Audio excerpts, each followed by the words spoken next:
There are days that change everything. Days you carry with you like an invisible scar, one that aches every time it rains, or whenever someone mentions the word pride. For me, that day was a Friday in May, my son's graduation day. My name is Isabella Miller. I'm 55 years old, and this is the story I kept silent for months until I understood that silence has its own price. I got up early that morning. I made coffee with cinnamon the way I always did when I wanted the house to smell like a celebration. I put on the navy blue dress I'd bought 3 months earlier with long sleeves and a silver brooch my mother gave me when I graduated college. I wanted to look good. I wanted my son to be proud. But I didn't know that pride wasn't meant for me. When we arrived at the university auditorium, it was packed with excited families. Gold balloons, black gowns, nervous laughter. I looked for Ryan in the crowd. My son. My only son. I saw him near the back adjusting his cap. I walked over with a smile that hurt my chest because something in his eyes already warned me that things weren't right. "Honey, we're here." Ryan looked at me, and in that instant his eyes hardened. "Mom, I need to talk to you." My heart stopped. "What's wrong, sweetie?" He took a deep breath. He glanced back where his wife Valerie was standing with her mother, Mrs. Beatrice, an elegant, perfumed woman always wearing a pearl necklace and a polite smile. "Mom, Valerie and I decided—" He hesitated. "Her mom is going to walk on stage with me." I didn't understand. "What?" "Yeah, Mom, it's just, she paid for part of the tuition last semester. And Valerie thinks it would be fair if—" He didn't finish the sentence, but I understood everything. "And me, Ryan," he looked down. "Mom, you embarrass me." Those words hit like stones. "What did you say?" "It's just, look at how you're dressed. Beatrice looks more elegant, more presentable. And you look like you're from another time. I don't want my classmates to think—" He stopped talking because I was no longer listening. I just stood there, the silver brooch shining under the auditorium lights, feeling how everything I had built with my own hands, with my sleepless nights, with my double shifts, was crumbling in a single sentence. Ryan left. Valerie took his arm. Mrs. Beatrice shot me a look that needed no words, and I was left alone watching my son walk toward the stage on another woman's arm, and everyone applauded. Before everything broke, there were good days. Days that seem like another life now. Ryan was born in September, a rainy day when the city streets smelled like wet earth and hope. I was 23. I was young but not stupid. I knew being a single mother in this country wasn't going to be easy. His father left before he was born. He said he wasn't ready, that he had plans, that I was too intense. He never came back. Not even when I sent him a picture of the baby with his first tooth. So it was me. It was always me. I remember the mornings in our little 2-bedroom apartment in a working-class neighborhood. Ryan would wake up with the sun, and I already had his breakfast ready, eggs toast and fresh squeezed orange juice. While he ate, I would iron his school uniform. That navy blue uniform I washed every single night so it always looked pristine. "Mommy, when I grow up, I'm going to buy you a big house," he'd say with his mouth full. "I don't need a big house, sweetie. As long as I have you, I have enough." And it was true. I worked every job I could. I was a secretary, a salesperson, a tutor.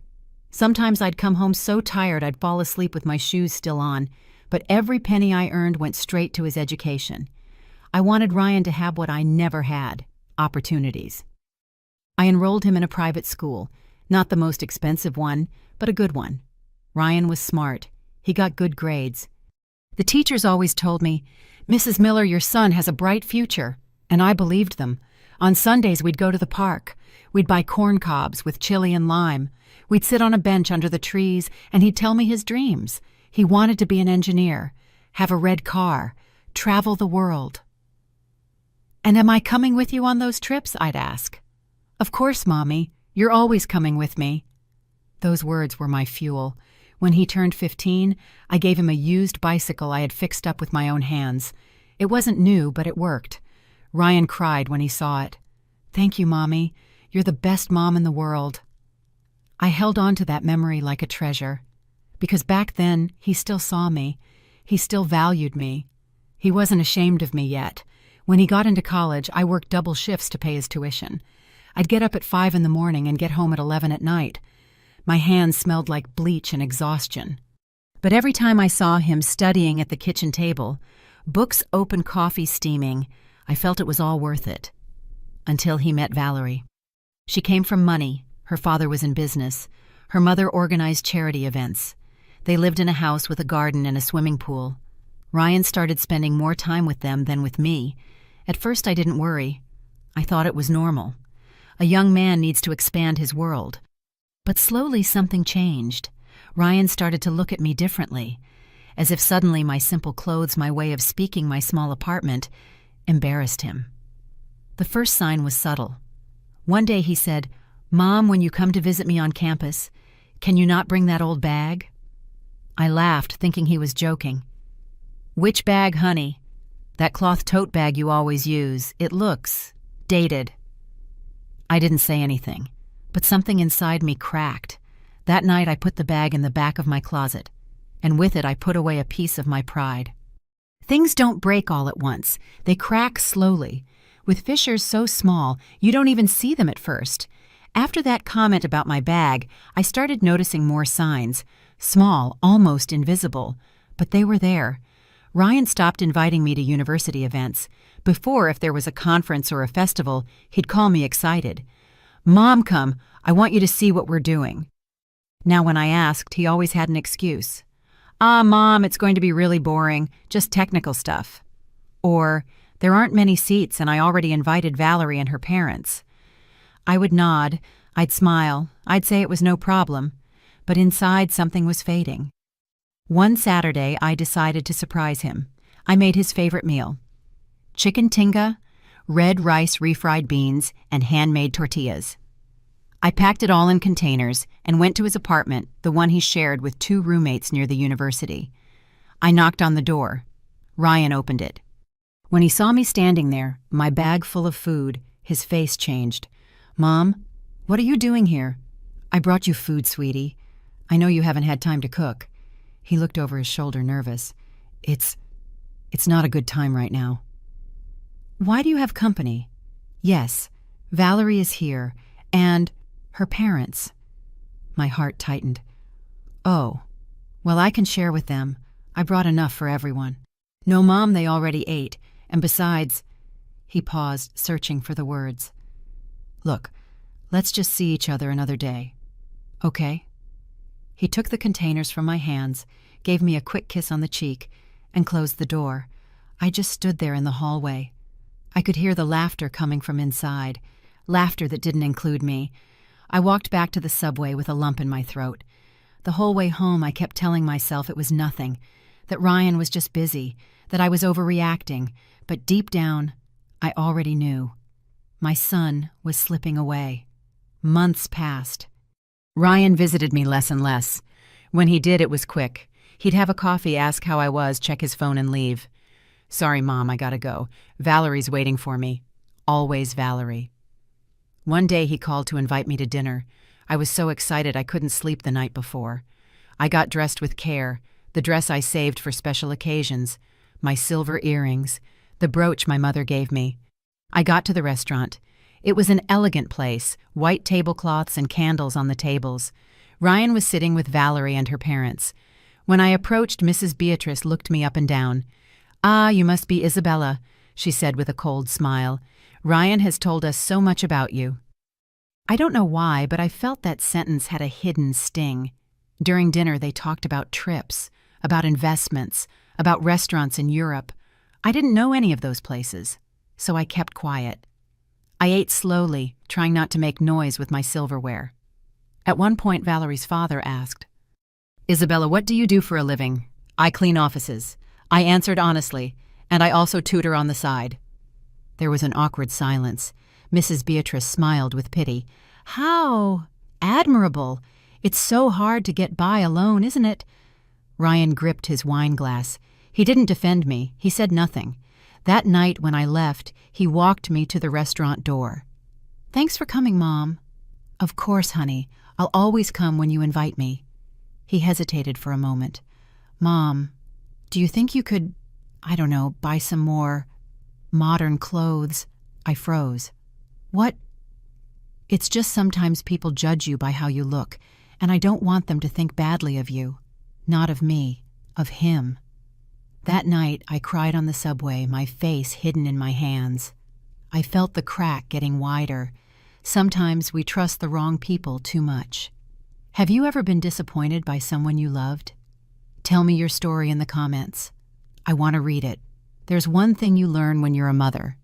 You learn to swallow your pride, to stay quiet when you want to scream, to smile when your soul is aching, because you think that if you complain, if you demand, if you say what you feel, you'll lose the only thing you have left. And I couldn't lose my son. So I did what I had always done. I adapted. I made myself small. I became invisible. After that awkward dinner with Valerie's family, I decided I had to change. Not because I wanted to, but because I thought it would make Ryan feel proud of me again. I went to a clothing store downtown. I didn't have much money, but I saved for 2 months to buy a new dress. A modern one, as Ryan had suggested. It was wine-colored with a tighter cut. Nothing like the loose, discreet dresses I usually wore. When I tried it on in the store's mirror, I barely recognized myself. I looked different. I don't know if it was better. Just different. The saleswoman smiled. "You look very elegant, ma'am." But I didn't feel elegant. I felt like I was in a costume. I bought the dress. I also bought high heels that hurt my feet, and a purse that wasn't cloth but a shiny synthetic leather that made a noise when I moved. I thought, this is it. Now Ryan won't be ashamed. The next time we saw each other was at his graduation. Well, not exactly his graduation. That was still 3 months away. It was a pre-graduation event, an award ceremony.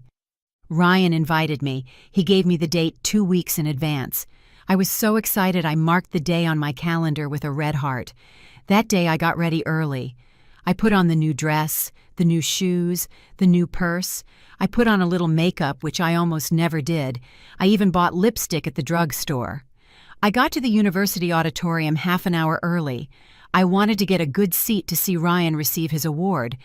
But when I walked in, I looked for my son. And I saw him.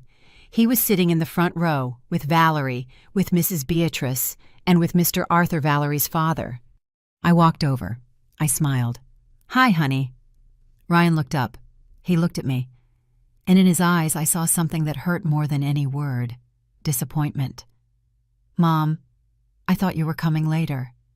"Why, you told me it was at 6. "Yeah, but—" He looked at Valerie, uncomfortable. "It's just... these seats are for the graduate's immediate family, and there's no more space."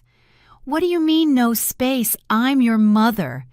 Mrs. Beatrice chimed in with that soft but sharp voice she always used. "Isabella, dear, the university only gave out 4 passes per student, and well, since we helped with Ryan's tuition this past year, he gave the passes to us." I felt the floor move beneath my feet. "Ryan..." He wouldn't look at me. "Mom, please, don't make a scene. You can watch the ceremony from outside. They have screens." "But I'm your mother." "I know, but they did a lot for me too." I stayed quiet. Because if I had said one more word, I would have broken down right there in front of everyone. So I nodded. I smiled, and I went to watch the ceremony from outside, standing, with other people who also couldn't get in. I watched my son receive his award on a screen. I watched him hug Valerie. I watched him pose for photos with her family. And I was outside, in my new dress, in my shoes that hurt, with my shiny purse that didn't make me feel any less invisible. That night, when I got back to my apartment, I took off the dress, the shoes, the purse. I buried them in the back of the closet, and I put on my old clothes. The clothes, Ryan said, made me look dated. I sat at the kitchen table with a cup of tea in my hands, and I wondered, at what point did I stop being enough weeks went by? Ryan barely called.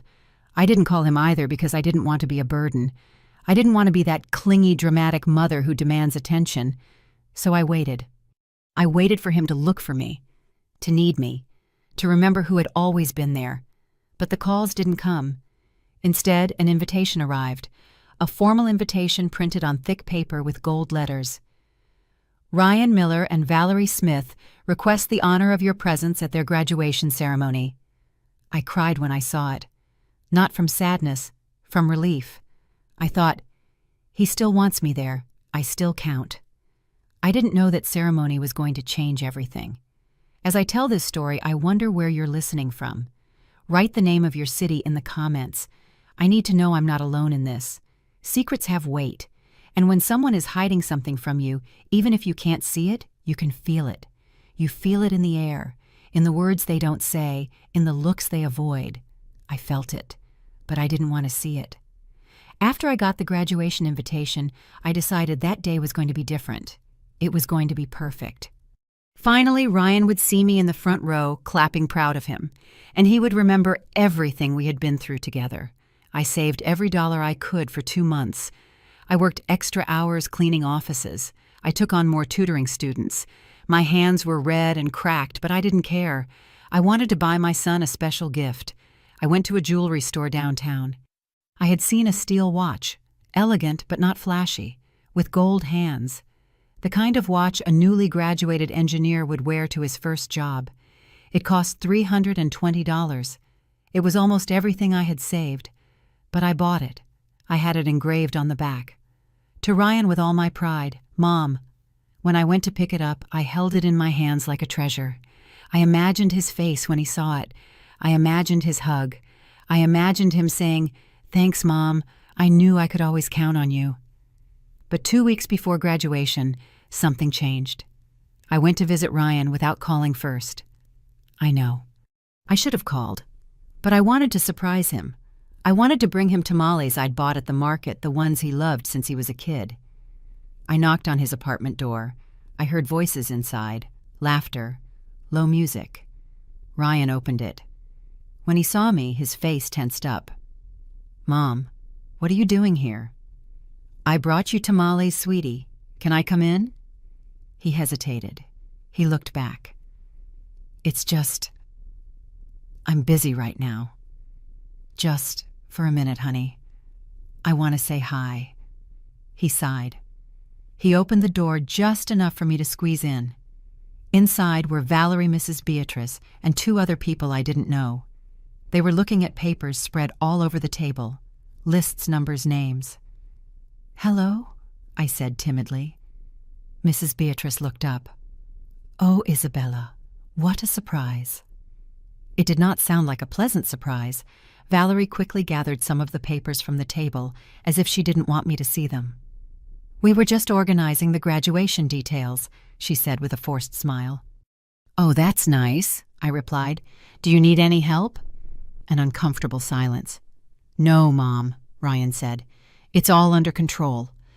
"Well, if you need anything, I can—" "Mom, really, it's all set, thanks." I just stood there, feeling the air get heavier.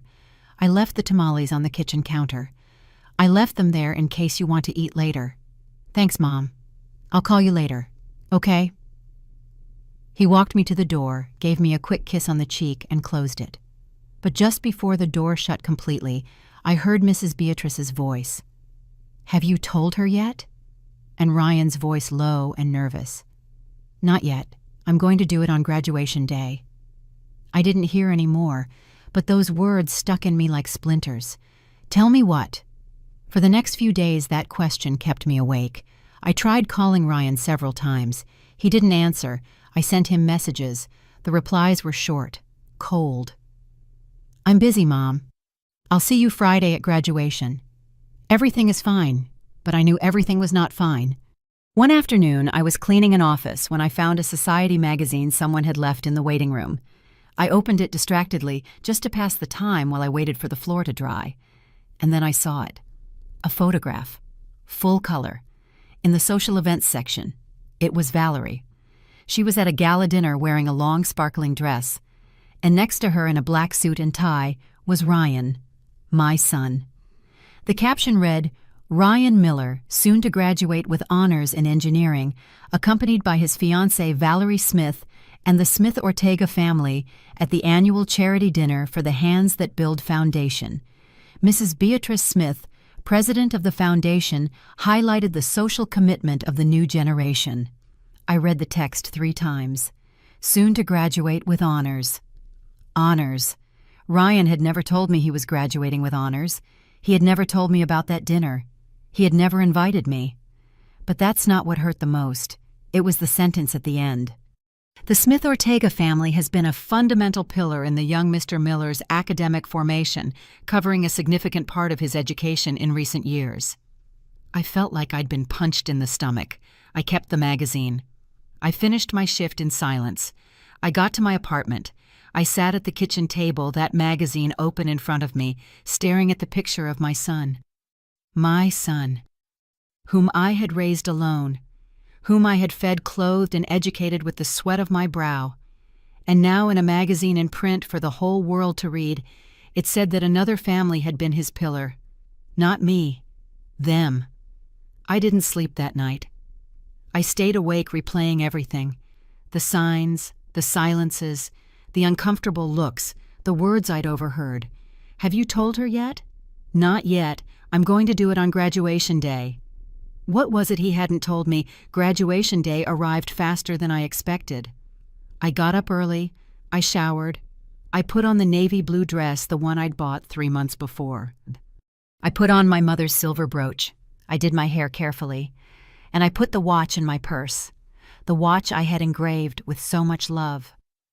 When I got to the university auditorium, the place was full of excited families. I looked for Ryan in the crowd. I saw him at the back adjusting his cap, nervous. I approached with a smile. "Honey, we're here." Ryan looked at me, and in that instant, I knew something terrible was about to happen. "Mom, I need to talk to you." My heart stopped. "What's wrong, sweetie?" He took a deep breath.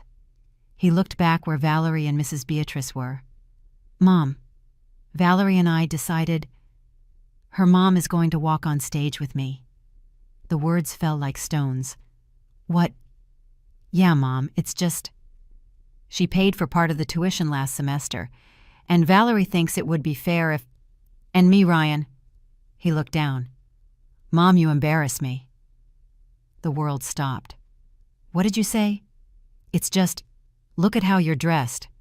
Beatrice looks more elegant, more presentable. And you look like you're from another time. I don't want my classmates to think..." He didn't finish the sentence, because I was no longer listening. I just stood there, the silver brooch shining under the auditorium lights, feeling how everything I had built was falling apart. Ryan left. Valerie took his arm. Mrs. Beatrice shot me a triumphant look. And I was left alone watching my son walk toward the stage on another woman's arm. And everyone applauded. There are moments in life when time stops, when everything goes silent, even if hundreds of people are talking around you. That was one of those moments. I stood there in the middle of the auditorium aisle, my purse hanging from my arm, feeling the weight of the watch I had bought for my son. The watch engraved with words that no longer made sense. To Ryan, with all my pride. Mom. Pride in what? In a son who was ashamed of me. I watched Ryan walk toward the graduates section on the arm of Mrs. Beatrice. She was wearing a pearl-colored suit, real pearls, high heels. She walked with her head held high like she owned the place. And Ryan? Ryan looked at her with something I hadn't seen in his eyes when he looked at me in a long, long time. Admiration. Valerie walked behind them, smiling, taking pictures with her phone. Pictures that would surely end up on social media with captions like, "So proud of my husband and his great achievement. Thank you, Mom, for being part of this dream." But I wasn't in those pictures. I wasn't part of that dream.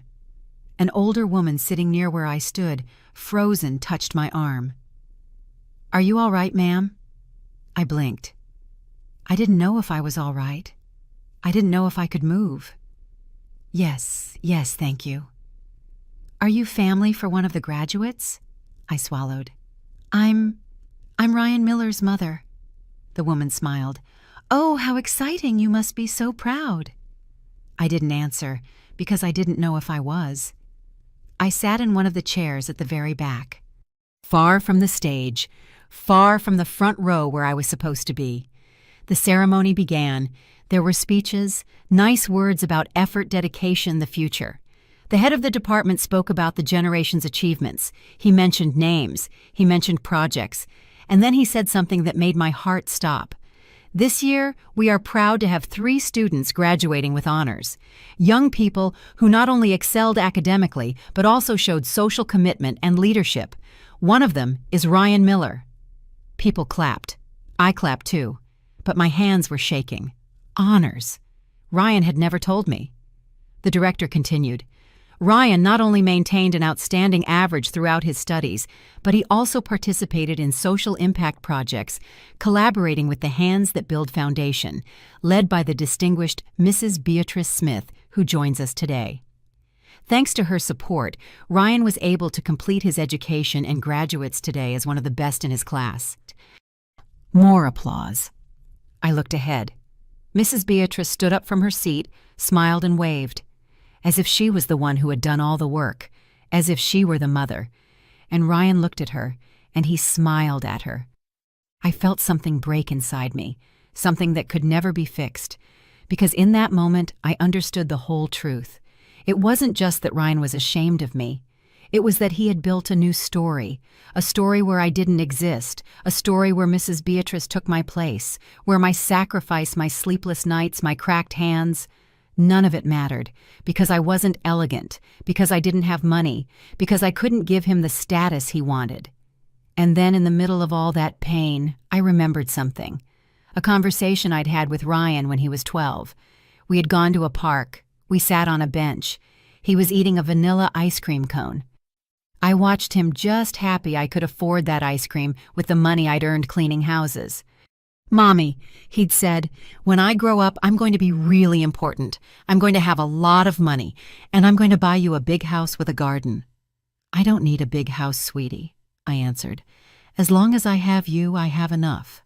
But I want people to see you and say, that lady has a successful son. I already have a successful son. You. He smiled. He hugged me. I love you, Mommy. I love you too, sweetie. Always. When did those words stop being true? The ceremony continued. They called the graduates in alphabetical order. I watched them one by one walk on stage, get their diploma pose for the photo. And when it was Ryan's turn, the dean called his full name. Ryan Miller. People clapped. Ryan walked onto the stage, but he didn't walk alone. At his side, smiling, walked Mrs. Beatrice, like she was his mother, like I didn't exist. He received his diploma. He posed for the photo. The official photographer took several pictures. Ryan alone. Ryan with the dean, Ryan with Mrs. Beatrice, Ryan with his new mother. From my seat in the back, I took out my phone. I took a blurry, distant photo of my son on the stage. That was the only picture I had of his graduation. When Ryan came down from the stage, he looked for Valerie. He hugged her. He hugged Mr. Arthur. He hugged Mrs. Beatrice. He didn't look for me, and I was still sitting there, invisible. But then something changed. The dean returned to the microphone. He cleared his throat. He smiled. Before we conclude this ceremony, I want to make a special recognition. Every year, this university presents the Pillar of Education Award to a person who, through their effort, dedication, and sacrifice, has contributed significantly to the formation of our students. This year, that recognition goes to someone very special. My heart was beating slowly. I didn't understand what was happening. The dean continued. This person worked tirelessly for over 20 years to ensure her son could study. She cleaned offices, she tutored, she sacrificed her own well-being so he could have opportunities. And today we want to honor that unconditional love. Please, let's have a round of applause for Mrs. Isabella Miller. The world stopped. Isabella, could you please come to the stage? I couldn't move. I couldn't breathe. People started to turn around looking for me. Some began to clap, not even knowing who I was. I stood up slowly, trembling. I walked toward the stage. I felt everyone's eyes on me. I felt the air get heavier with every step, and then I saw their faces. Ryan's face, pale, frozen, his eyes wide as plates. Valerie's face, disbelieving, confused. Mrs. Beatrice's face, hard, furious. I stepped onto the stage.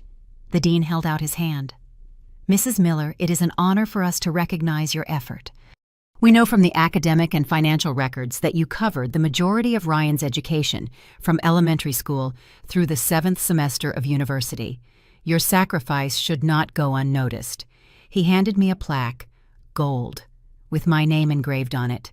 The audience applauded, loudly, for a long time, and I, with that plaque in my hands, looked at my son. He wasn't looking at me.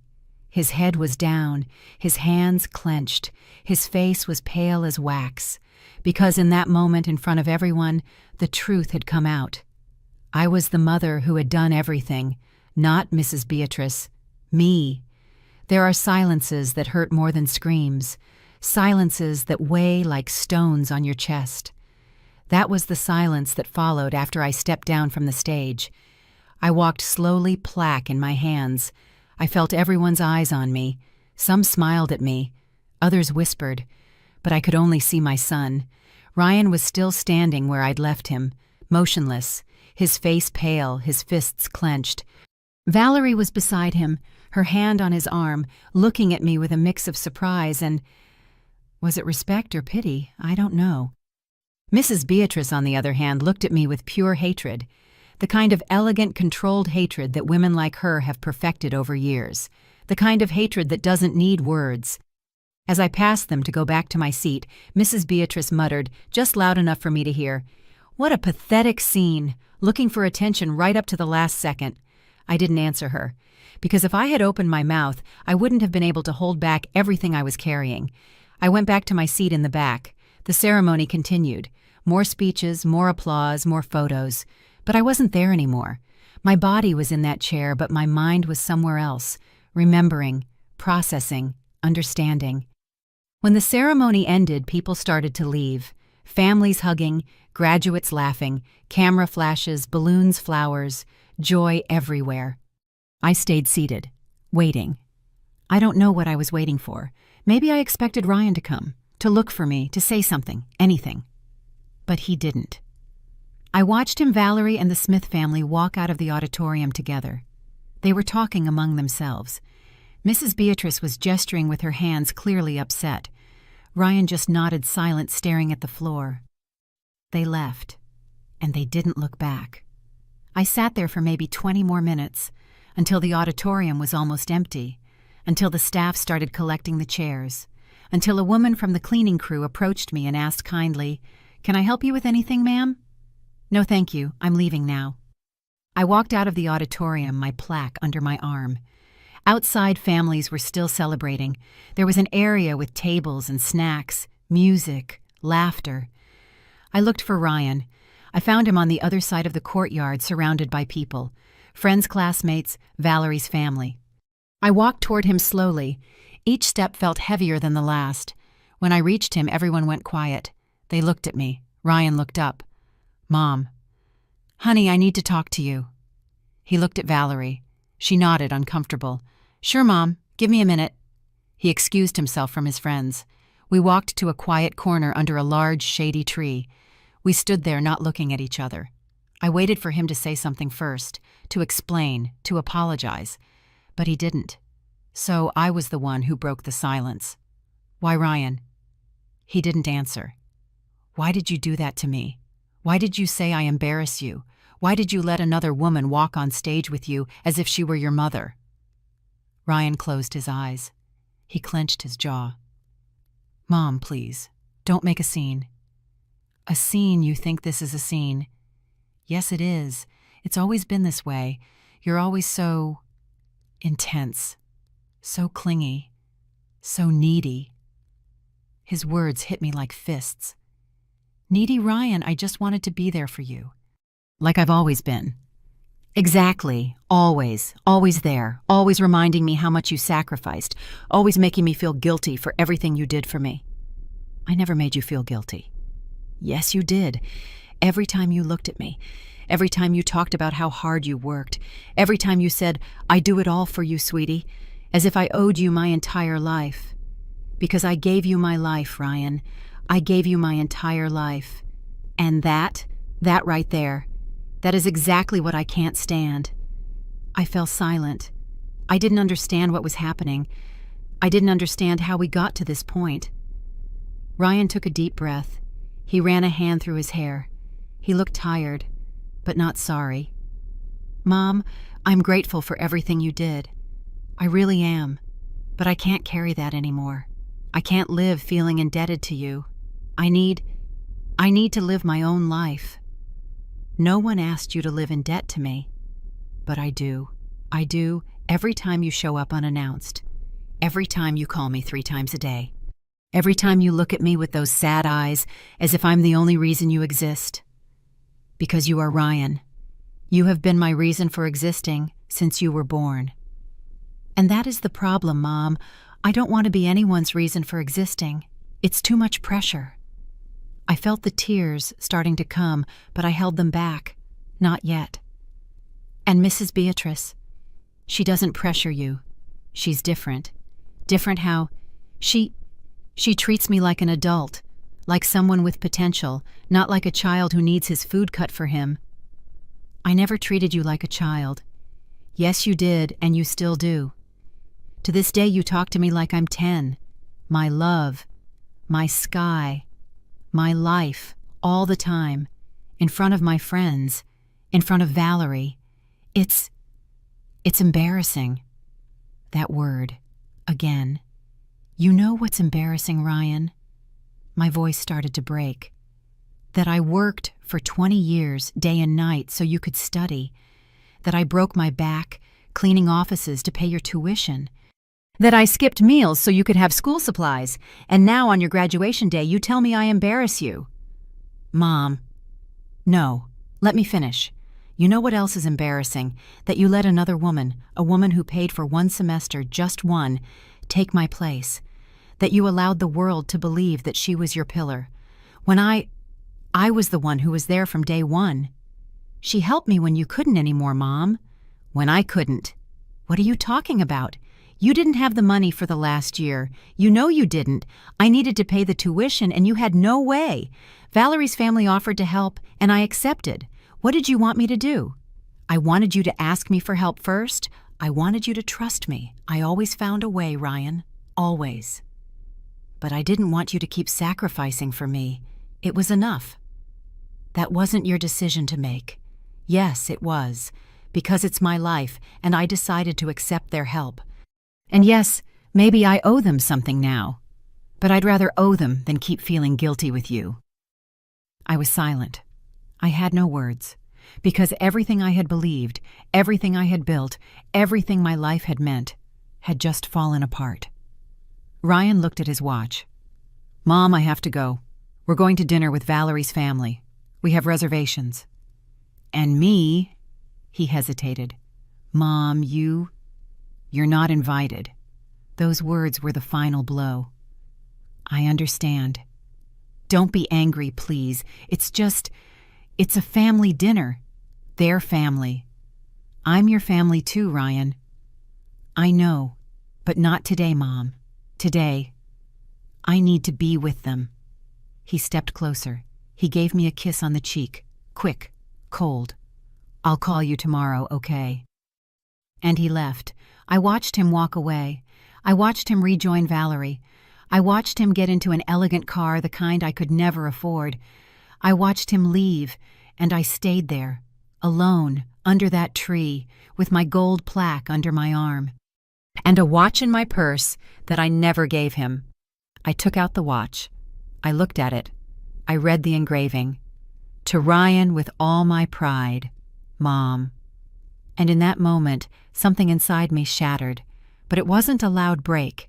It was quiet, deep, final, because I understood something I had been denying for months. My son didn't need me anymore. And worse, my son didn't want me around.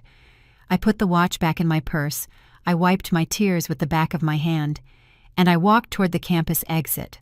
Alone, as always. But this time something was different. This time I wasn't going to beg for love. I still wonder if I did the right thing by staying quiet that day. What about you? What would you have done in my place? Let me know in the comments. I need to know I'm not crazy for feeling what I feel. there are nights when you can't sleep, not because you're sad, but because something inside you is waking up, something that has been asleep for a very long time. That night was one of those nights. I got back to my apartment after 9. The place was dark, silent, cold, as always. But this time the silence didn't scare me. It didn't make me feel alone. It made me feel free. I left the plaque on the kitchen table. I took the watch out of my purse. I placed it next to the plaque, and I stared at them for a long time. 2 objects, 2 symbols. One represented what I had given, the other what was never received. I sat in the kitchen chair, the same chair where I had drunk thousands of cups of tea, the same chair where I had cried in silence so many times, the same chair where I had planned every sacrifice, every surrender, every effort. And then, something changed. It wasn't a clear thought. It wasn't a dramatic revelation. It was more like a calm, a clarity that arrived slowly, like the dawn. I understood something I should have understood years ago. I had confused love with total self-sacrifice. I had confused being a mother with disappearing. I had believed that loving my son meant I couldn't exist outside of him, and that had been my mistake, not Ryan's, mine. Because I had taught him without meaning to that my life had no value beyond him, that I wasn't a whole person, I was just a mother. And when he grew up, when he didn't need me anymore, he didn't know what to do with me, because I didn't know what to do with myself either. I got up, I went to my room, I opened the closet, and I pulled out a box I had stored in the back under old sheets and clothes I no longer wore. It was a cardboard box worn out, the corners bent. Inside were things I hadn't seen in years: letters, photographs, diplomas, my university diploma, the one I earned when I was 22 before Ryan was born, a degree in education. I had been a teacher, a good teacher. I loved teaching. I loved watching children learn, grow, discover the world. But when Ryan was born, I quit teaching. Because the hours didn't let me take care of him, because I needed jobs with more flexibility, even if they paid less, and little by little I stopped being Isabella the teacher. I became Isabella the mother, and then Isabella the mother who cleans offices, and finally Isabella the mother who embarrasses. But that night, looking at that diploma, I remembered something. I had existed before Ryan, and I could exist after him, not against him, not without him, but not only for him either. I stayed awake all night, not crying, not thinking about the graduation, thinking about me. When had I stopped thinking about me? When had I stopped having my own dreams? When had I decided that my life only had value if my son valued me? At dawn, I made a decision. I was not going to call Ryan. I was not going to beg him to love me. I was not going to demand explanations. I was not going to fight for a place in his life that he clearly no longer wanted to give me. But I wasn't going to disappear either. I was going to do something I hadn't done in 20 years. I was going to live for me. The next few days were strange. Ryan didn't call. I didn't call him. It was the first time in years we had gone so many days without talking. Before, that would have destroyed me. I would have spent my nights wide awake, wondering if he was okay, if he missed me, if he needed anything. But now something had changed. I needed something too. And that something was to find myself. One morning, I opened my computer. I searched online for courses, workshops, opportunities for teachers who wanted to return to the classroom. I found a pedagogical update program. It was free, offered by the Department of Education. It lasted 3 months. And at the end, they helped you find a job in a public school. I signed up. When I submitted the form, I felt something I hadn't felt in a long time. Excitement. Not for Ryan, not for anyone else. For me. I also did something else. Something that was harder. I took the watch out of its box, the watch I'd bought with so much love. The watch engraved with a message Ryan would never read. And I took it back to the jewelry store. The man who had helped me the first time recognized me. "Mrs. Miller, what happened? Is something wrong with the watch?" "No, the watch is perfect, but I'd like to sell it back." He looked at me with sadness. "Did something happen?" I smiled, a sad smile, but a real one. "Let's just say, things changed." He didn't ask any more questions. He gave me half of what I had paid, $160. It wasn't much, but it was something. With that money, I did something I had never done in my life. I bought myself new clothes. Not clothes to impress anyone. Not clothes to look presentable for Valerie's family. Clothes that I liked. Comfortable clothes. Clothes that made me feel like me. I bought 2 cotton blouses, a pair of pants, and some simple, nice flat shoes. And when I looked at myself in the store mirror for the first time in a long time, I didn't see an embarrassed mother. I saw a woman who had survived, who had given everything, who had lost, but who was still standing. 2 weeks passed. Ryan still hadn't called. I still hadn't reached out. But then one afternoon I got a message from him. "Mom, I need to talk to you. Can we meet?" My first instinct was to say yes. Of course, whenever he wanted. But I stopped myself. I took a deep breath, and I wrote, "I'm busy this week. How about next Saturday?" I sent it, and I waited. Ryan replied almost immediately. "Busy with what?" I smiled. Because that question said it all. To him, it was inconceivable that I could be busy with anything other than him. I wrote, "I'm taking a course. I'll tell you about it later." He didn't reply again, and I didn't feel guilty. Saturday arrived. We agreed to meet at a cafe near my house. I arrived 10 minutes late, not because I wanted to make him wait, but because I was finishing homework for my course. When I walked into the cafe, Ryan was already there sitting at a table in the back, alone. I walked over. He stood up. He gave me a kiss on the cheek. We sat down. There was an awkward silence. "How have you been, Mom?" "Good, busy." "So you said. What course are you taking?" "A pedagogical update course. I'm going back to teaching." Ryan blinked, as if he didn't understand me. "Teaching where?" "At an elementary school. I don't know which one yet, but I'm in the process." "And your job?" "I'm going to quit. I don't want to clean offices anymore. I want to go back to doing what I loved." He looked at me as if he was seeing me for the first time. "I didn't know you wanted that."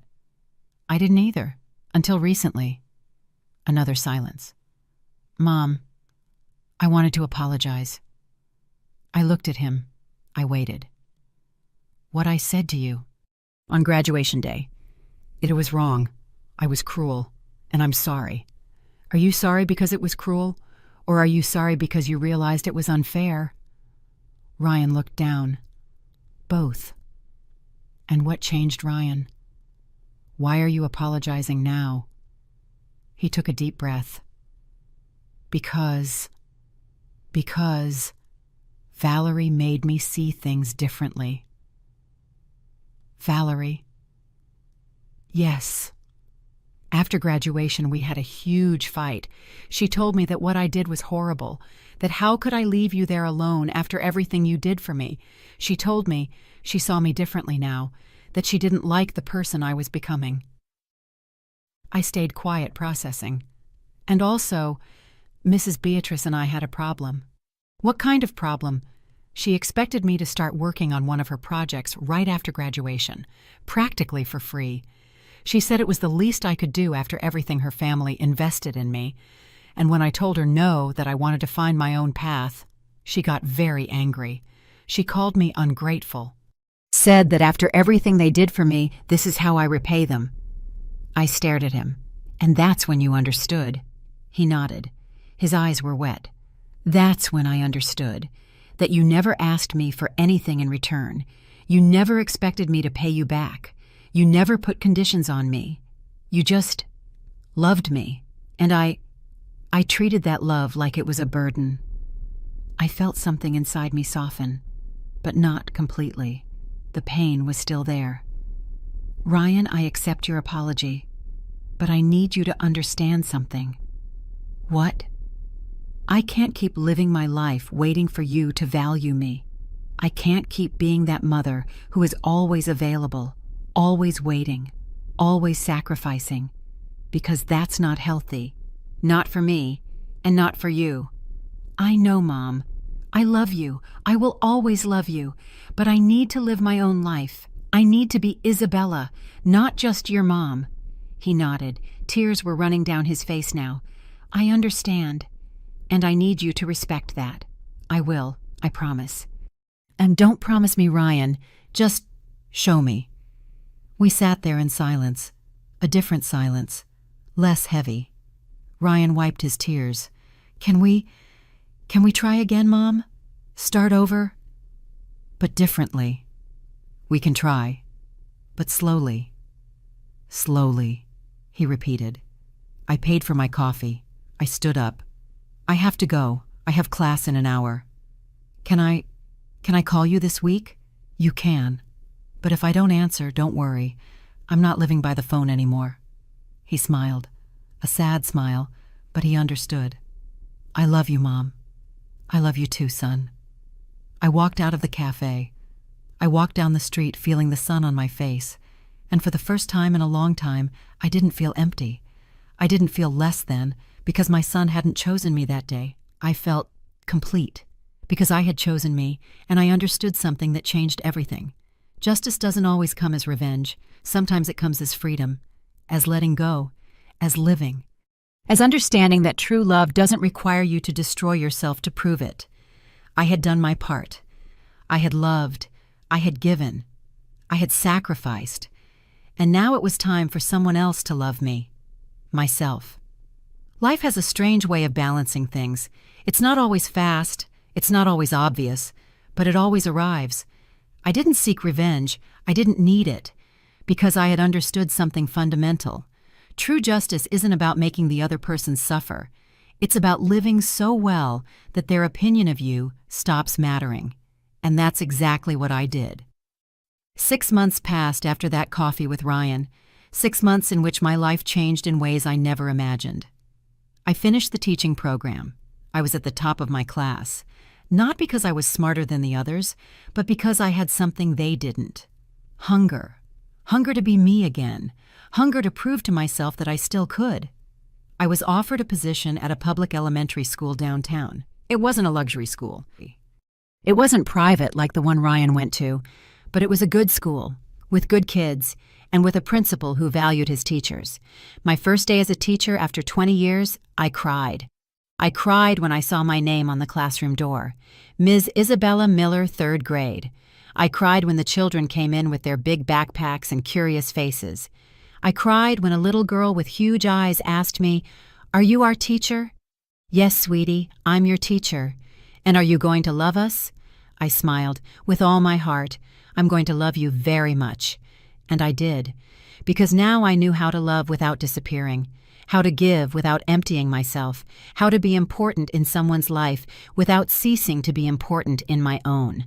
My salary as a teacher was better than what I earned cleaning offices, not by much, but it was enough to live with dignity, enough to save a little, enough for the first time in years to buy myself something without feeling guilty.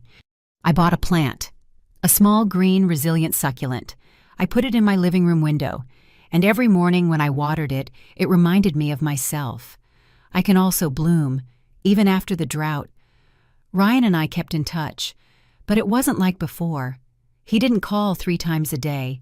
He didn't expect me to drop everything for him, and I no longer expected to be the center of his life. We saw each other once a month, sometimes at a cafe, sometimes at a park. We talked, like 2 people getting to know each other again, like 2 people learning to love each other without getting hurt. He told me about his job. He had found a position at an engineering firm, not thanks to Mrs. Beatrice, thanks to his own effort. "I'm doing well, Mom," he told me one day. "I'm not making a lot yet, but I like what I do." "I'm happy for you, son. And Valerie and I are good. Better than before." "Why better?" He smiled, a little embarrassed. "Because she made me see a lot of things. She made me realize I was acting like a spoiled brat, like someone who only thought about himself. Valerie is a good woman. She is, and she told me something that really stuck with me." "What did she say?" She said, "If you treat your mother like that, how are you going to treat me when things get tough?" I stayed quiet, because those words were wiser than I expected from a 25-year-old. "She's right," I said finally. "I know, and that's why That's why I'm trying to be better, not just with you, with myself." I looked at him, and I saw something different in his eyes, something I hadn't seen in a long time. Humility. "I'm proud of you, Ryan, not for your degree, not for your job, for this, for trying to be better." He smiled, and for the first time in months that smile was genuine.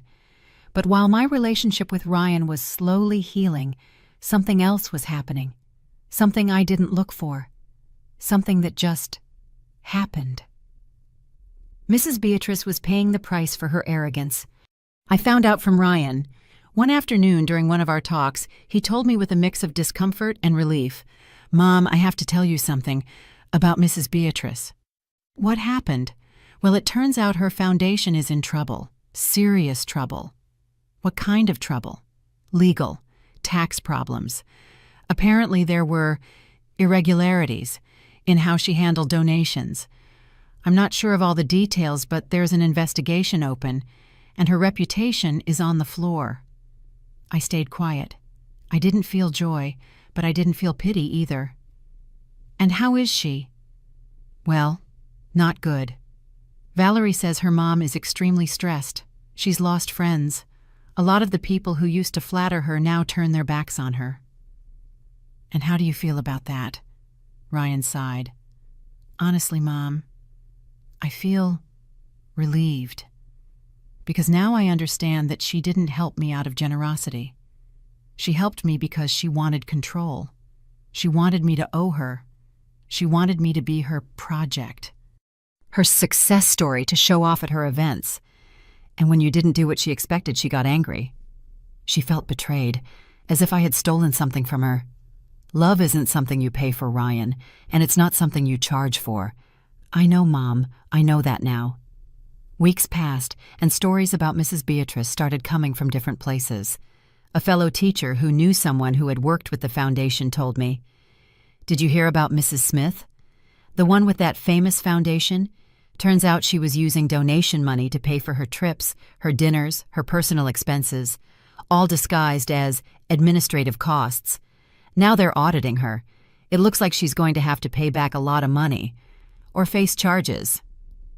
I said nothing, but I thought, life always collects its debts. Another time at the supermarket, I heard two ladies talking. "Did you hear about Beatrice Smith, the one who was always running around organizing charity events? Turns out it was all just for show, all image, and now nobody wants anything to do with her." "Oh, yes. I saw her at the bank the other day. She looked finished. She wasn't wearing her pearl necklaces. She didn't have that air of superiority." That's what happens. Those who show off the most often have the least. I kept walking. I didn't stop. I didn't comment. I didn't need to. But the story didn't end there. One day, months later, Ryan called me. His voice sounded different, serious. "Mom, can I come see you?" "Of course, honey. Is something wrong?" "Yeah, something happened, but I'd rather tell you in person." He arrived at my apartment an hour later. He brought a bag of sweet bread like he used to when he was a kid visiting me. We sat at the kitchen table. I made coffee. "Tell me, son, what happened?" Ryan took a deep breath. "Mom, I saw Mrs. Beatrice. We're at the hospital. Valerie asked me to go with her to visit." "Is she sick?" "Not exactly. Well, yes, but not physically. She's unwell, emotionally. After everything that happened with the foundation, after losing her reputation, after so many of her friends turned their backs, she had a breakdown, a severe nervous breakdown. They admitted her for a few days to stabilize her." I felt something in my chest. Not joy, but not sadness. "And how is she now?" "She's back home, but, Mom, when I saw her, I didn't recognize her. She's not the same woman. She doesn't have that confidence, that arrogance. She just looked small, empty, lost." "And what did she say to you?" "She didn't say much. But when she saw me, she just started crying. She asked me to forgive her. She said she had been selfish, that she had used my gratitude to feel important, that she understands now that everything she built was false, that she never had real friends. Just people who wanted something from her, and now that she has nothing to offer, she's alone. I sat quietly, thinking, feeling. And what did you say to her? I told her I forgave her. But I also told her that we wouldn't have the relationship she expected, that I needed my own path. You did the right thing, son. Ryan looked at me. Mom, when I left the hospital, I thought about you. I thought about everything you went through, and I realized something. What? Mrs. Beatrice was always afraid of being alone. That's why she tried to buy people's affection. That's why she helped me. She wanted to feel like someone owed her, like someone wouldn't leave her. And I fell for it, because I thought her help was love. But it wasn't. It was a transaction. And what did I give you, Ryan? He looked at me, his eyes wet. Love. Real love. Unconditional. Expecting nothing in return. Those words hit me deep, but I didn't cry. I didn't need to cry anymore. Thank you for saying that, son. Thank you for never giving up on me, even when I didn't deserve it. We sat there in silence drinking our coffee, a warm, healing silence, and I understood something that brought me peace. Justice isn't always loud. Sometimes it's quiet.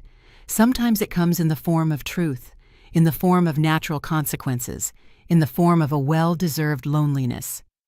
Mrs. Beatrice wasn't destroyed by me. She was destroyed by her own actions, by her arrogance, by her need for control, by her inability to love without conditions. And I didn't have to do anything. I just had to live. I had to let go. I had to choose myself. And life did the rest. Ryan once called me crazy. He once told me I embarrassed him. And for a long time, those words cut me like knives. But now, years later, I saw that same emptiness in Mrs. Beatrice's eyes, that same loneliness she feared so much as she sat alone in that hospital surrounded by luxury but with no real love. And here I was, in my small apartment, with my teaching job, with my plants, with my peace. And I wasn't alone, because I finally had me. Life always collects its debts, and it pays its debts too. I received what I sowed, true love, even if it took time to come back. And she received what she sowed, emptiness, because she never learned to give without expecting. I didn't feel joy at her fall, but I did feel peace.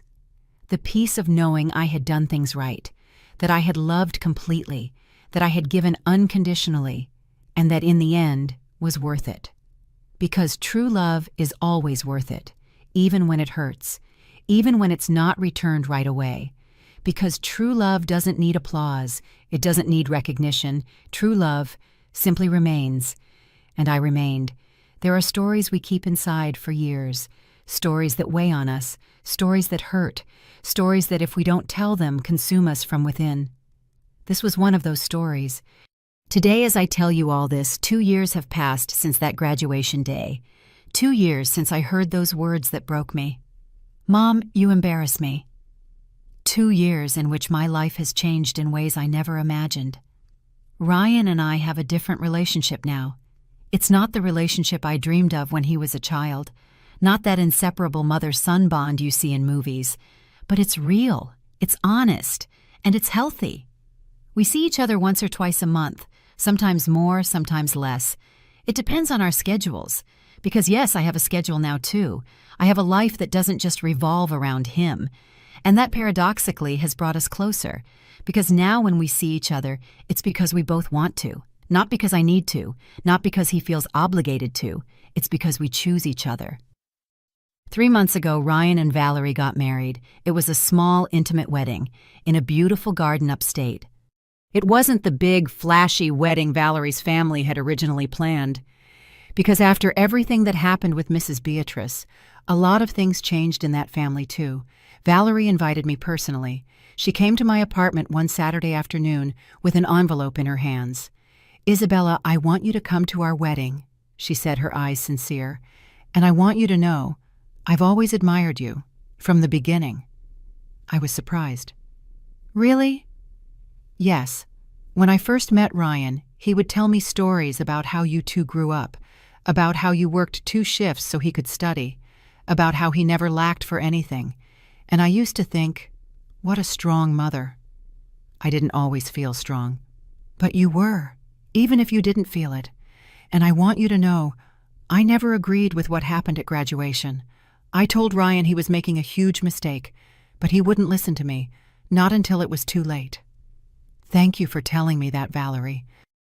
And I also want to apologize for my mom, for everything she did, for everything she said. You don't have to apologize for her. I know, but I want to, because she hurt you, and that wasn't right. We hugged. And in that hug, I felt something I didn't expect, a connection, an alliance, between 2 women who had learned each in her own way that true love cannot be bought or imposed. On the wedding day, I wore a new dress, one I had bought with my own salary. It was sky blue, simple but elegant. I wore my mother's silver brooch, and I looked at myself in the mirror. I no longer saw the shamed woman who was rejected in an auditorium. I saw a whole woman, a woman who had learned to love herself. I arrived at the wedding. The place was beautiful, white flowers everywhere, chairs decorated with linen ribbons, a long table with homemade food prepared by Valerie's grandmother. Ryan saw me arrive. He walked over. He hugged me. A long, strong, sincere hug. Thanks for coming, Mom. Thanks for inviting me, son. There's something I want you to see. He led me toward the altar. There was a special display on one of the tables, a large picture frame with several photographs, and there in the center was a picture of me, a picture from when Ryan was 5 years old. He was sitting on my lap with a huge smile and I was hugging him. Underneath the photo was a small plaque. It said, "To Isabella, the strongest woman I know. Thank you for teaching me the true meaning of love. Your son, Ryan." I felt the tears come, but this time they were different. They weren't tears of pain. They were tears of healing. I wanted everyone to know who you are, Mom, who you've always been. Thank you, son. No, Mom. Thank you for not giving up on me, for loving me even when I didn't deserve it. We hugged again, and I felt something I hadn't felt in a long time. Wholeness. The wedding was beautiful. During the ceremony, Ryan and Valerie read their vows. And when Ryan spoke, he said something that stayed with me. Valerie, I want to be the kind of husband that my mother taught me to be. Someone who loves unconditionally. Someone who gives without expecting. Someone who stays even when it's hard. He looked over to where I was sitting. Because that's what my mom did for me. And it took me a long time to understand it, but I understand it now. And I want to honor that love in the way I love you. People applauded. I cried. But this time with a smile. After the ceremony during dinner, Valerie's grandmother sat next to me. You're Ryan's mother, aren't you? Yes, ma'am. I've heard a lot about you. My granddaughter Valerie admires you very much. She's a wonderful woman. Yes, she is, and she has a good heart, like you. That's why I think you two are going to get along just fine. I smiled. I hope so. The grandmother looked at me with those wise eyes that only women who have lived a long time have. You know, I was a single mother too. I raised 3 children on my own. I worked selling tamales in the market for 30 years. My children were ashamed of me. They said I smelled like corn dough, that my hands were ugly, that I wasn't like the other moms. I stayed quiet listening. But later when they grew up, when they had their own children, they understood. They understood that those ugly hands fed them, that the smell of corn was the smell of love, and they came to ask my forgiveness, one by one. And did you forgive them? Of course I did, because that's what mothers do. We forgive, not because we're foolish, but because we know that true love doesn't hold grudges. She took my hand. Your son understands now, dear. Give him time, but he understands. That night when I got back to my apartment, I sat at the kitchen table. I lit a candle, and I wrote. I wrote down everything I had held inside for these 2 years, all the pain, all the learning, all the love. I wrote this story because I understood that my story isn't just mine. It's the story of thousands of women, women who give everything, women who sacrifice, women who love unconditionally, and who sometimes, just sometimes, are forgotten, rejected, shamed. But in the end, we always remain. Because that is our strength, not the recognition, not the applause, not the gold plaques. Our strength is the capacity to love even when it hurts, the capacity to forgive even when we are wounded, the capacity to rise even when we are torn down. Today, when I look back, I no longer see that graduation day with pain. I see it with clarity. Because that day wasn't the day my son rejected me. It was the day I woke up. The day I understood that I couldn't keep living for someone else, that I needed to live for myself. And thanks to that awakening today, I have a life that fulfills me, a life that is mine. I have my job as a teacher. And every day when I walk into that classroom and see the little faces of my students, I feel like I'm doing what I was born to do, to teach, to love, to guide, but without disappearing. I have my plants, my small but cozy apartment, my friends, the other teachers who have become my chosen family. I have my peace, and yes, I also have my son. But in a different way, a healthier way, a way where we can both exist as whole people.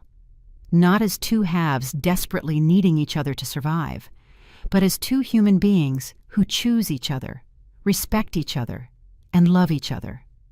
Mrs. Beatrice eventually recovered from her breakdown, but her life changed forever. She lost her foundation. She lost her reputation. She lost many of the people she thought were her friends. But according to what Valerie told me, she also gained something: humility.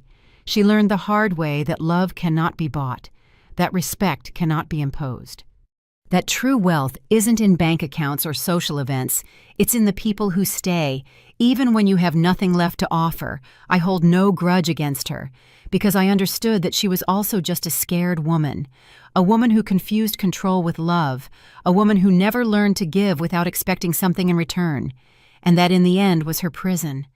While I, who gave everything expecting nothing, received the most valuable thing of all: peace. If you ask me if I would do it all over again, if knowing how it would end, I would sacrifice so much for my son again, the answer is yes. But with one difference: this time I wouldn't forget to love myself too. This time I wouldn't confuse self-sacrifice with self-destruction. This time I would understand from the beginning that being a good mother doesn't mean I stop being me. Because in the end, the best gift you can give your children isn't your entire life. It's teaching them how to live theirs. And that finally is what I learned. Today, 2 years after that graduation day that broke my heart, I can say with sincerity, I have no regrets. It hurt. A lot. But that pain taught me something I had never learned: to value myself, to understand that my love has value, that my effort has value, that I have value, not because of what I do for others, but because of who I am. Isabella Miller, teacher, mother, woman, complete. And if my story helps just one woman to open her eyes, to understand that she can love without disappearing, to realize that her worth does not depend on the recognition of others, then everything, absolutely everything, will have been worth it. Because that's what we wise women do.